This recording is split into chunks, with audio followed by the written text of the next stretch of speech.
All right, we've got a great session today for our teachers and our garden leaders. Anybody who ever has a chance to read a book to a group of students. As you know, Junior Master Gardener partners every year with the American Horticultural Society. We get to award every year with the Growing Good Kids Excellence in Children's Literature Awards. So today we're proud to have one of our winners, the author of the book Every Little Seed, is Cindy Schumerth. I would love for you just to introduce yourself and just tell us a little bit about the book. I grew up, my grandparents both, I have country grandparents and city grandparents, and my country grandparents were farmers, and my city grandparents had beautiful flower gardens. So I grew up gardening. And then my parents had both. My parents had a garden for vegetables and a flower garden. So I got a lot of background in my brain about planting and seeds and stuff. And so that's really the basis for this book, and it just really hit home with me. Okay, so the very initial seed then of this idea just came from your upbringing, your childhood, huh? Yeah, pretty much. Okay, And so that talk about and that how, my the main theme through the story that grandpa told mom and mom told me right, is really how it happened. incredible, beautiful illustrations. And when you're working with kids and picture books, of course, that's a big part of being able to Yeah, engage those students is that beautiful illustration and design work. right. It's very So exciting. we talked about some of the science in the book too. So what was your technical advisory kind of support you had for some of the contents you referred to in the book?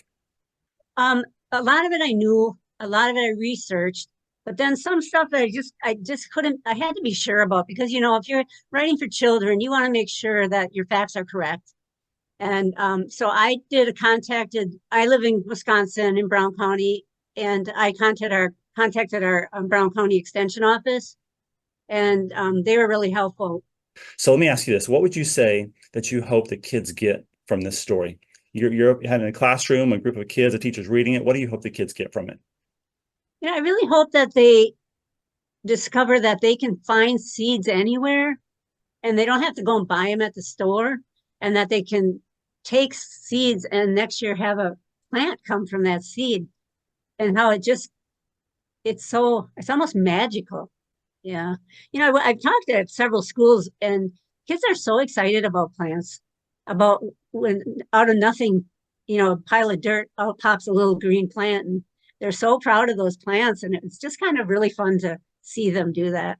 Author, previous award-winning author with the Growing Good Kids Book Award. So you're one of just a couple of authors who had that distinction too. So we're even doubly blessed to have you Yeah. submit a book this time around as well. So let me ask you Well, this: for me, what? for me, it's an honor for you guys to pick me because Well, we those books are appreciate that. important to me, and they're my babies. That's great. And as we said, our role is to try to help people know about observing titles and try to increase the audience of kids who have access to experience this book. And it was just really a lot of fun. And I really do truly appreciate winning this award. It meant a lot to me. Cynthia, we appreciate you. Have a great day. All right. Thanks, Randy. Bye Bye-bye. bye.